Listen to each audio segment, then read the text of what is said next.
दोस्तों नमस्कार, स्वागत है देश की पुकार चैनल में। दोस्तों आज हम वीडियो लाए हैं आप सभी के लिए ऐसे महान व्यक्ति के बारे में बात करने वाले हैं जिसके बारे में लोग बहुत सारी बातें कहते रहते हैं और उन लोगों को हम बताना चाहते हैं जो लोग कहते हैं और जानना चाहते हैं क्या बाबा साहब सिर्फ जात के लिए लड़े थे? क्या बाबा साहब आजादी में योगदान नहीं था इनका?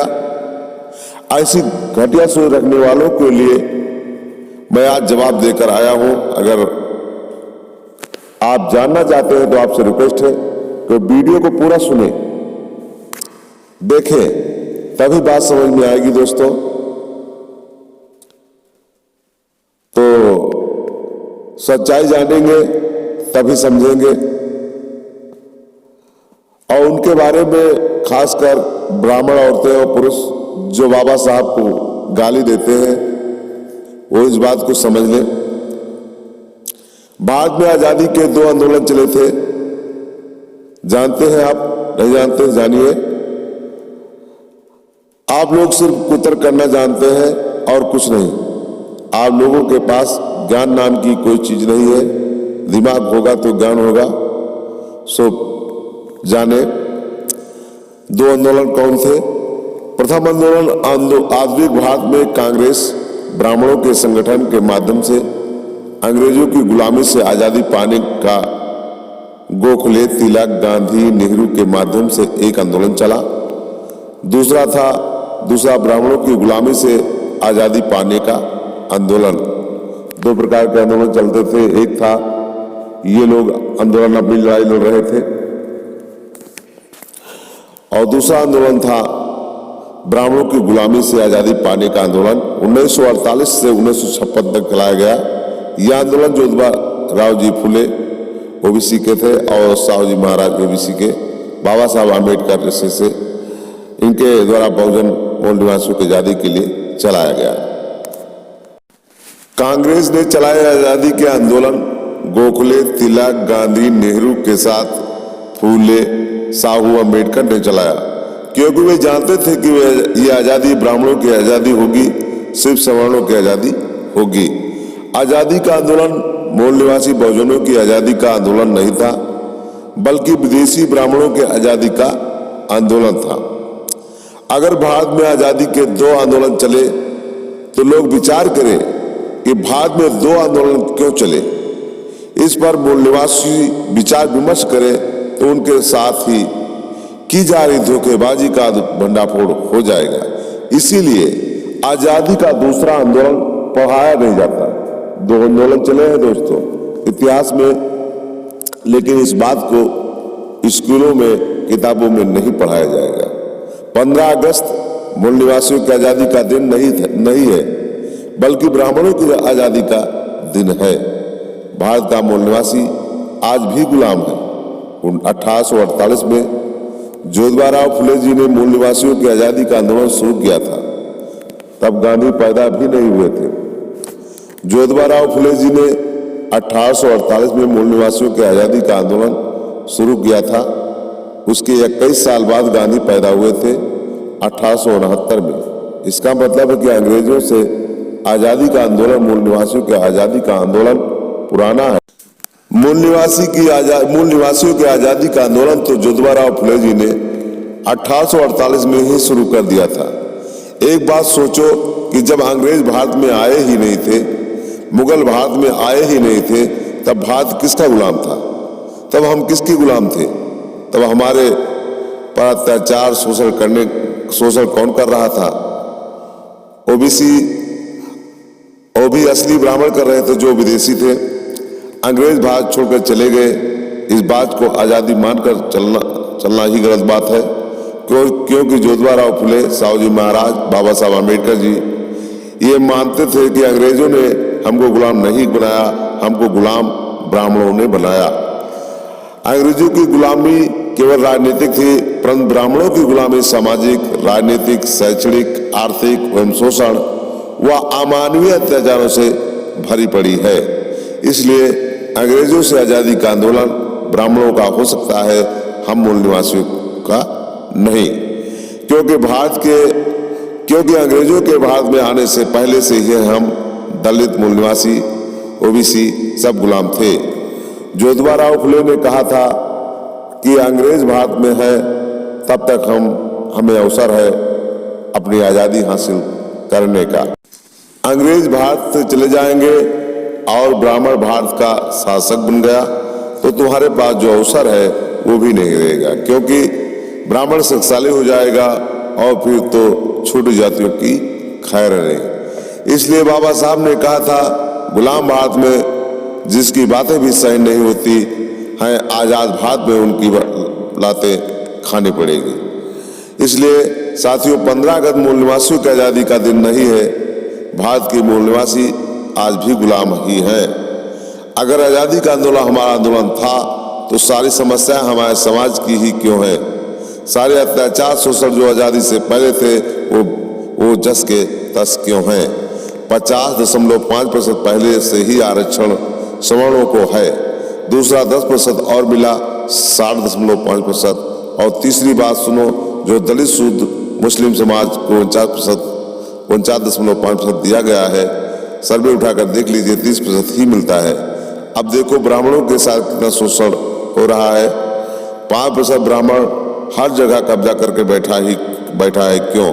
95 जनता पढ़ी लिखी नहीं है, अभी भी रो रहे हैं। और कितना चाहिए, आगे आपको रिपोर्ट दिखाते हैं, रिपोर्ट सुनिए। सुप्रीम कोर्ट में जज है 65% जो कि ब्राह्मण है, और हाई कोर्ट जज में 50% है, और सेंट्रल में 57% ब्राह्मण है, स्टेट में 82% ब्राह्मण है, बैंकों में 57%, एयरलाइंस में 61%, IAS ऑफिसर 72% है, IPS ऑफिस 61% है, रेडियो टीवी में 83% है। तो देखा दोस्तों, 100% मीडिया ब्राह्मण बनियों का है, परंतु हमारे पत्रकार एंकर कितने हैं? बाबा साहब का सबसे अधिक विरोध कांग्रेस ने किया था। और क्यों किया था? वे आज़ादी के आंदोलन में शामिल नहीं थे, तो वे किसकी लड़ रहे थे? बाबा साहब ने क्यों कहा था कि मेरा अधूरा आंदोलन पूरा करो?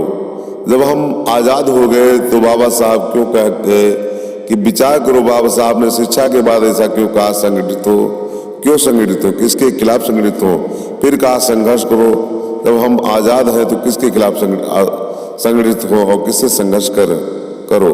ये तुम सवर्णों, खासकर मनुवादियों के मुंह पर जूता ही है, क्योंकि भारत में आज़ादी के 2 आंदोलन चलाने पड़े, क्योंकि बाबा साहब अम्बेडकर जी जानते थे कि आज़ादी के बाद दलितों, पिछड़ों, मुस्लिमों और औरतों को कुछ नहीं मिलेगा, ब्राह्मणों की सत्ता होगी और सबको दबा दिया जाएगा।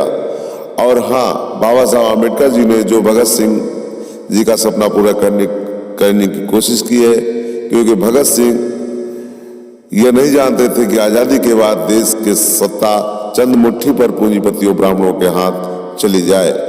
वे चाहते थे ऐसा देश हो जहां सबको समान अधिकार मिले, कोई भेदभाव ना हो। फिर आप लोग कैसे कह सकते हैं कि अम्बेडकर जी ने आज़ादी में योगदान नहीं दिया?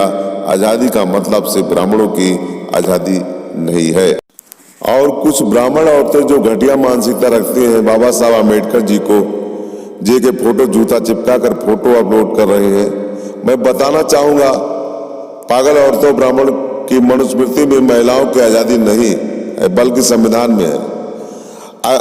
आज अगर सावित्रीबाई फुले, ज्योतिबा फुले और अम्बेडकर न होते तो आप आज मोबाइल हाथ में नहीं ले पाती, शिक्षा न मिलती। ये लोग न होते तो सुषमा स्वराज विदेश मंत्री, तो क्या घर की मंत्री भी नहीं बन पाती।